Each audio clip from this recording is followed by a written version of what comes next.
YouTube, my name is Mesa and welcome back to another Destiny 2 video.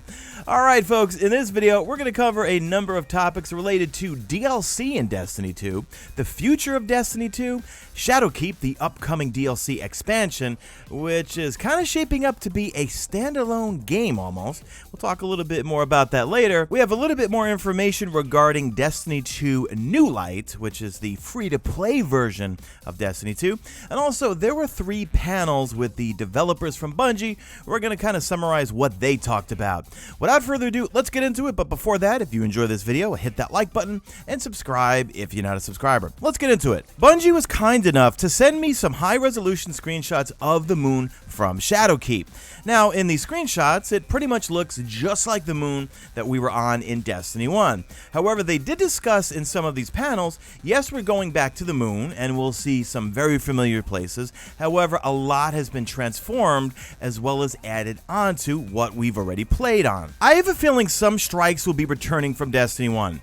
This right here is the final room where we would face Golgoroth in the Abomination Heist Strike. That was the reimagined version or revisited one at the end of Rise of Iron. And also in the Vidoc, you do see some clips of what looks like Golgoroth. We also saw in the Vidoc, well, our good old friend Taniks. And remember, a lot of the Vidoc was focused on us revisiting our nightmares, I guess from Destiny 1.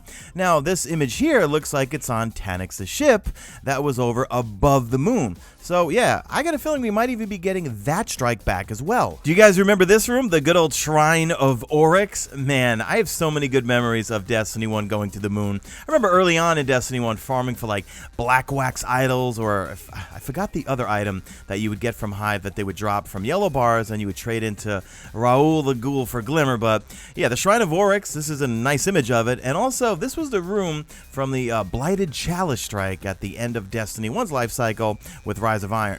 Wait, was it from Rise of Iron? No, it was from the April update. We had the Blighted Chalice strike where we'd get to that final room and we would face Malak or Malak, however you want to pronounce it. The other last few images that I have, nothing out of the ordinary and nothing showing off new stuff outside of what we should be familiar with if you've played Destiny 1 and have been to the moon.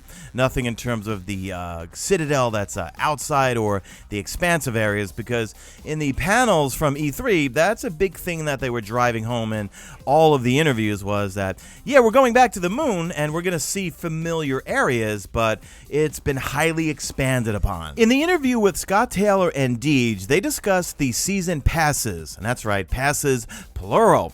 If we look at the digital collector's edition, we see 4 season passes, each offering unique and exclusive activities and rewards. Now, in the interviews with Deej and Scott Taylor, and then also with Luke Smith, Mark Noseworthy, and Raylene Deck, well, and I don't want to put them on the spot and say this is fact. This is what they were alluding to, and they did preface it with saying they're still working out the kinks with all of this.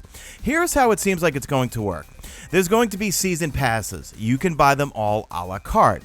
Now, Deej kind of alluded to, and again, I'm using the term loosely here, alluded to that the season passes will be kind of similar to the endgame content that we received with the annual pass for year 2 in Destiny 2. That also leads into how they were alluding to, and I know I'm using the word alluding to a lot, they were alluding to that Shadowkeep is like a new game. You buy Shadowkeep and now that's the base game for Destiny 2, and all of this season pass stuff, well, these you can buy a la carte if you would like new endgame experiences within Destiny 2 Shadowkeep. The easiest way to compare this is like, let's say Destiny 2 Year 2 was using this model.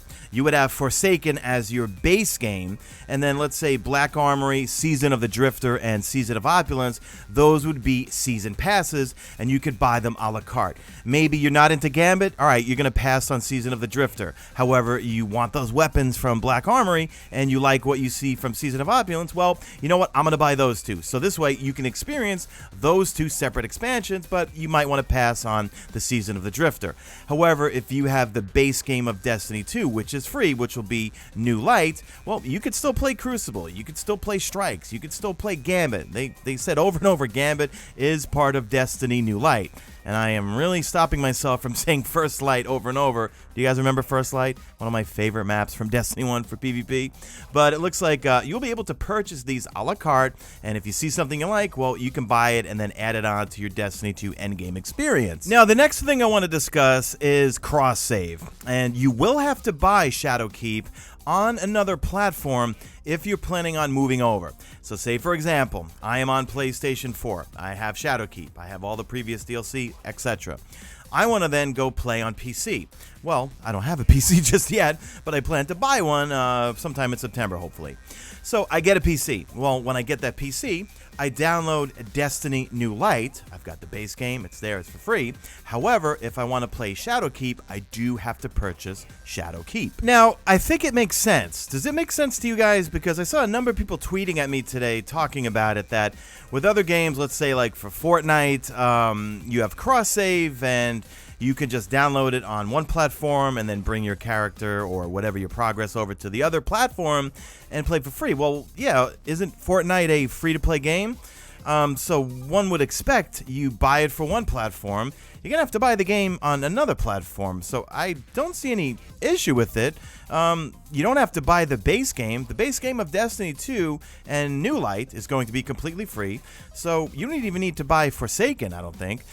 Remember, they're still working out all the kinks. I don't have a definitive answer on how that works. As far as I understand right now, Destiny New Light is going to be for free. That includes the first two expansions, Curse of Osiris and Warmind, the base game, but I think it does not include Forsaken and any of the annual pass for Year 2 content like Black Armory, Season of the Drifter, and Season of Opulence. I think you will have to buy those a la carte if you want them. They reiterated numerous times in all of the panels that, look, they want more people playing the game. And let's be frank, if the base game and those two expansions are for free, that's going to lure people into the world, right? And then if they want to buy the Shadowkeep DLC or the real game, I'm going to say, they can choose to do so, or if they want to get more content, they could choose to do so a la carte. I think that's a much better business model than being forced to buying an annual pass and then you don't dig it. I mean, let's be frank. I'll give a personal example for myself. I've been burned plenty of times before with previous titles. I'll just be upfront and say Call of Duty. There's been times where I'll buy DLC passes and then I get the map packs, and those lobbies are the worst lobbies to play in, and I regret it. And actually in Black Ops 2, sometimes I would uninstall the DLC so I would only play on the base game maps and not get the sweats. So I think it's a pretty good business model. What do you guys think in the comment section? Base game's free. Get more people playing, get more people into the game. If you see something in terms of endgame content like Shadowkeep or even Forsaken, you want to play that campaign, or the Last Wish Raid or the Dreaming City, in Destiny New Light, you'll be able to go to some of those destinations like the Dreaming City and probably the Tangled Shore. They did say that. However, you won't be able to have the full experience. They said something, you can go to the destinations, you can do patrols, you can do certain things in them, but again, they're still working out the kinks. We don't have all the details, but they did shed some more light on it with these panels. Lastly, let's talk about Destiny 3. Now, Jeff does ask Luke Smith. He's like, well, it seems like Destiny is just ever evolving, or Destiny 2 is going to be ever evolving now, and maybe it should just be called Destiny. Will there be a Destiny 3? And Luke Smith kind of shrugs his shoulders and says, I don't really know. You know, we're really just kind of focused on making all of these changes to Destiny 2, and we'll get some feedback and we'll see where it goes from there. Now, my opinion is, and I want to hear from you guys in the comment section, one, do you want to just have them keep evolving Destiny 2 over time, or just take the 2 out? Just make it Destiny. Bring all the content from Destiny 1 into Destiny 2 and just make it Destiny. Or do you want to see a Destiny 3? Here's what I think. Well, there's two scenarios, and I was talking with my good friend Timesplitter01 over on Twitter.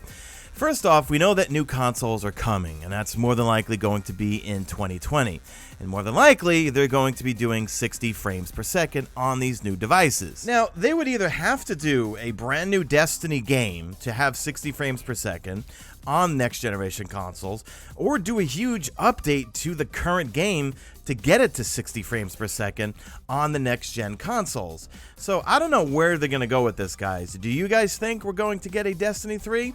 Right now, I know they're focused on Shadowkeep and just ever evolving what's going on with Destiny 2, but let me know in the comments section what you guys think. Do you want to see a Destiny 3? I'm on the fence. I kind of like the fact that everything is a la carte. They're bringing, I mean, guys, this fall, we're going to see so many new people coming to the franchise, which I think is an amazing thing for this community. But I'm kind of half and half. 50% wants a brand new game, but if they're totally going MMO RPG, you know, I already covered this in tons of videos, how they're revamping all the armor and really going full-blown MMO RPG this fall. And then, you know what, I'm kind of cool with them just keep updating Destiny 2, but then it doesn't make sense having the 2 next to Destiny. Just call it Destiny. All right, I'm babbling because it's the end of the video. But I want to hear from you guys in the comment section. Sound off. Do you want a Destiny 3 or not? Leave me a hashtag made it to the end if you did make it to the end. And do me a favor. Drop a like in this video only if you see fit. Follow me on Twitter at Mesa. Check out my stream. Usually always on YouTube. And that's it. I am out of here like Vladimir.